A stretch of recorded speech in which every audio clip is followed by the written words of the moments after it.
I don't think there's much of an argument against Hoyt Platter being the most despicable character on the show. And considering who his wife was, that's really saying something.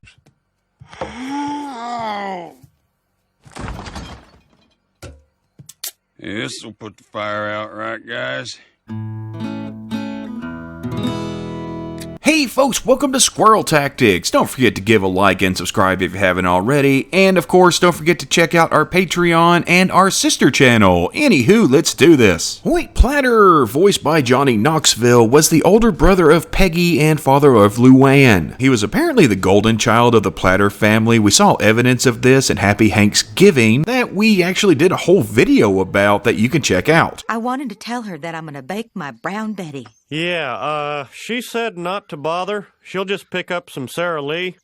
Oh, sure. But if my brother were making brown Betty, she'd freaking lick the bowl. And this partially explains his behavior. He probably got away with quite a bit throughout his life. He's mentioned more than a few times he was stabbed with a fork in an argument over a beer with Luanne's mother Leanne, who we only see in one episode, Leanne's Saga, where she shows back up sober but relapses mainly due to Bill and his foot fungus. Oh, God, what is that? Yeah, what? Oh, that's just a little fungus. Which led to her nearly stabbing Buckley with, you guessed it, a fork. Well, come on, Stan, show me some love! Help! Get this skank off me! Fork! Pimply little! Excuse me, ma'am, but that was my fork. Poor Peggy. She's dead. It's mentioned that Hoyt was engaged to another woman when he met Leanne, though this could be yet another lie concocted by Peggy. And yes, Hoyt is still the worst parent. Luanne mentions him several times, including when she wanted him to forgive her mother and get back together with her, but this didn't happen. We're never gonna be a family again, Aunt Peggy. He won't forgive Mama. Honey, marriage is about trust, and she betrayed him. It was like a knife in his heart when she stuck that fork in his back. At some point, Hoyt began working on an oil rig, and by oil rig, yeah, we mean we went to prison. The oil rig was just a story that Peggy cooked up for Luanne, but she used it on everyone. Even Hank didn't know. Peggy, what the hell is going on here? Your brother has not been working on an oil rig. You are right, and I am sorry. Hank, the truth is, Hoyt just got out of prison. What? No. Now, before we get into Hoyt's one and only appearance, we need to talk about a few continuity issues. In the pilot episode, Luanne is staying with the Hills because her parents were arguing. Yet, when Hoyt shows up in Life a Loser's manual, he doesn't recognize her. Even saying that the last time he'd seen her, she had been a princess only yay high, meaning it must have been years since he'd seen her. But she looks pretty much the same as she did in the pilot. And as evidence, he said this. Ooh, who's this foxy little number? Hoyt, that's your daughter, Luanne? Daddy! Yeah, last time I saw you, you were a princess this high. And now you a grown-up beauty queen. How did Luanne live with him at the beginning of the show if he hasn't seen her since she was a little girl? Also, if he's been in prison this whole time, how did Luanne talk to him on the phone in Leanne's Saga without her knowing that he was in prison? And how was he able to get a day pass to be at the Platter family ranch for Thanksgiving in Happy Thanksgiving? They don't let people out of prison for a day so that they can go have Thanksgiving with their families. Well, I told my mother we weren't going to make it, and she was disappointed. And Luanne, honey, I'm sorry, but your father had to go back to the oil rig. In addition, Hank, Boomhauer, and possibly Dale have all met Leanne, but not Hoyt. Luanne's mama's coming to visit. That woman is a menace to society. Well, I don't know. I never met the lady, but she did her time. I tell you what, man, ain't no dang old lady about her, man. They're getting old liquored up, man, on coming on strong up, pawing me like a dang old animal, man. I'll tell them no means no. Hank Hill, it's nice to finally meet you, Hoyt. Thrilled to meet you too, Hank. So in order to look at Hoyt, we need to basically ignore everything before Life a Loser's manual. In that episode, he shows his true colors rather quickly, picking the front door lock to let himself in. There's the taxi. I'd better get the door. My kid sister, look at you. You ain't changed a bit. And look at you, letting yourself into my home without my help. He then gives away gifts that raise Hank's BS meter. So, Hoyt. Time for presents. This is for you, my sister. Oh, thanks. Oh, lottery tickets. And you were kind enough to scratch them. And when Hank and Peggy leave the room so that Peggy can tell Hank the truth, Hoyt pulls this. Shoot, that's right. I forgot to pay the cab driver outside. Could somebody pay him for me? Okay. He proved to be a bad influence on Lucky. Here, have a beer with me. Hey, it's just one, Uncle Hank. I'll be straight when we meet your guy. He starts by conning Peggy, claiming that he wants to straighten out. This is fantastic coffee, Peggy. Thank you, but please stay on topic.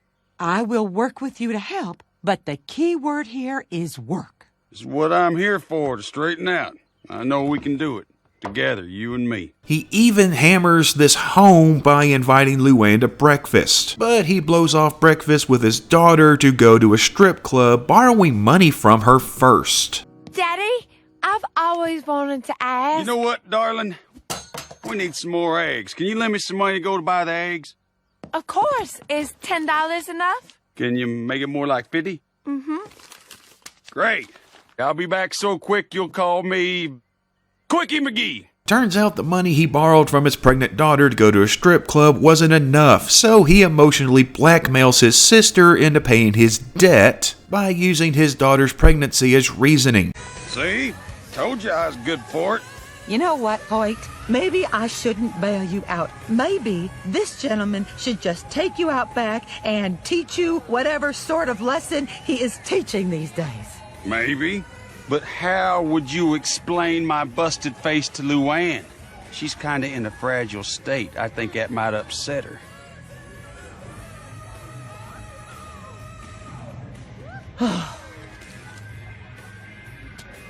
Yeah, that's just really messed up. He then shows up to Luanne and Lucky's on God only knows what. Janine, you there?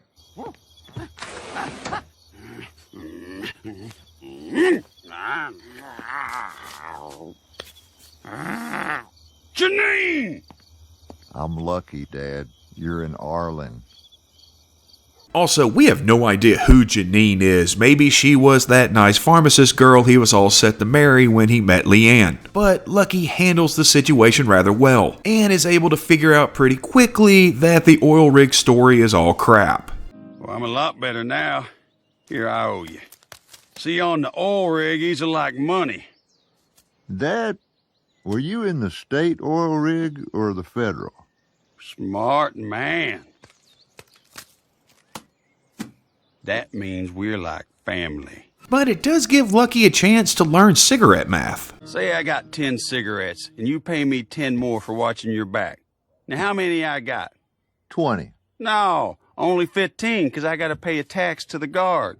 Cigarette math is full of surprises. By the way, I got the idea for this video while working on one about Lucky, so that's probably who's coming next. Hoyt invites Lucky to get some pancakes, and yeah, we kind of see a pattern emerging in terms of Hoyt and breakfast. Hey, let's go downtown and I'll buy you some pancakes. Sorry, no, I have an appointment with Uncle Hank at the DMV. I'm pulling rank here on Uncle Hank. Pancakes, pancakes, pancakes. Yeah, apparently Hoyt really likes pancakes and telling stories with props. So it says, wait, that ain't no chocolate cake. You are funny, Dad. Oh, had to do something to pass the time. I'm gonna go pay a check. But unfortunately, he also really likes crime. Walk with me, Lucky. Those two. Hey, get back here! Run with me, Lucky. You might think it was just a simple dine and dash, but that's just too easy for Hoyt. Sorry, I was alone at the register and it was open and there are all these beautiful $100 bills. I mean, to be fair, it's a reason. It's not a good reason, but it's a reason just the same. So the police end up getting involved, and Hoyt and Lucky end up getting cornered in an alley. And Hoyt once again uses his pregnant daughter and grandchild's well-being to get out of trouble. I have to tell you something important. What, Dad?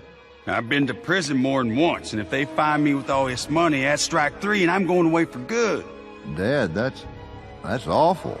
If they found this money on you instead, they'd go easy on you, and Luanne wouldn't have to have her heart broken. So, Lucky being lucky, he took the fall. Hands up!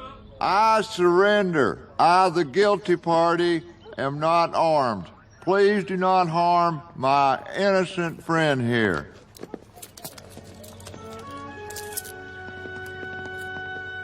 Whew, that's close. And after being arrested, he's booked into jail where, after getting an earful from Luanne, You've ruined everything!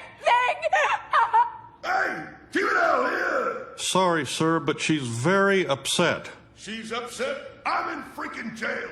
Hank figures out that Lucky's just covering for Hoyt. Luanne needs her daddy. I can't let him leave her again. I did what had to be done.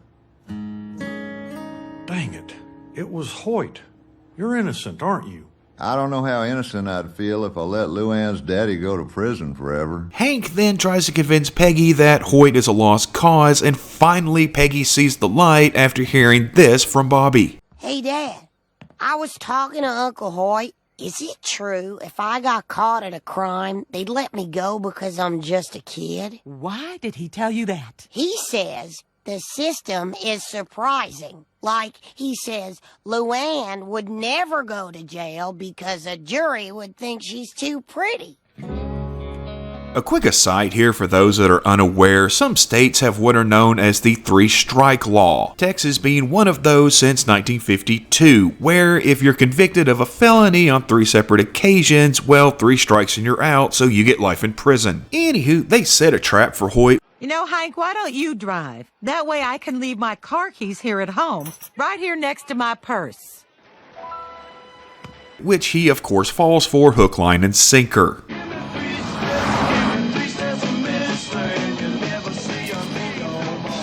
What the hey?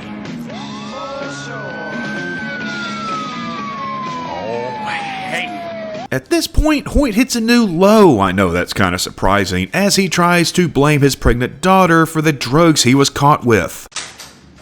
You guys got it all wrong. That stuff wasn't for me, it was for my daughter. She self-medicates. Her name is Luanne Platter. I can tell you where she lives. He still tries to figure out a way to get out of his predicament. Hank, you gotta get me out of here. This was a mistake. You're not getting out of this, Hoyt. You're in too deep. Not so fast. I mean, don't put ideas in the man's head. There's still got to be some kind of way. But Hank is able to finally convince him to accept his fate and confess to stealing the diner money, allowing Lucky to go free. Hank, don't tell Luanne I went down like this. As a favor to me. Well, we probably would do that anyway, but all right. For you. And after explaining how Lucky got off to Luanne, Lucky, I'm so proud you confessed to stealing to protect that little crippled boy who really did it. But now, what will happen to the little crippled boy? we find out that they are sticking to the whole oil rig story, where Hoyt now has a lifetime contract. Sad Daddy had to go back to his oil rig again. He would be so proud of you. He sure would, but they really need him on that oil rig. Otherwise, they wouldn't have given him a lifetime contract. Oil is very important to America. Even more important than propane? And Hank had to do this. Yes, Luanne. Oil is even more important than propane. So Hoyt started his main episode just getting out of prison and ends it by going to prison for life. And that pretty much sums Hoyt Platter up. He's a user, a manipulator. He'll throw his own pregnant daughter innocently under the bus without any provocation. He was testing the waters with his minor nephew about taking the fall for his misdeeds. He stole his sister's car and money to buy drugs and go joyriding, and did everything in his power to avoid consequences for his actions. I mean, Buck Strickland may or may not have been Eskimo brothers with his own son, but even he wouldn't stoop as low as Hoyt Platter. And here's something for this kid of yours. My name is Bobby, Uncle Hoyt.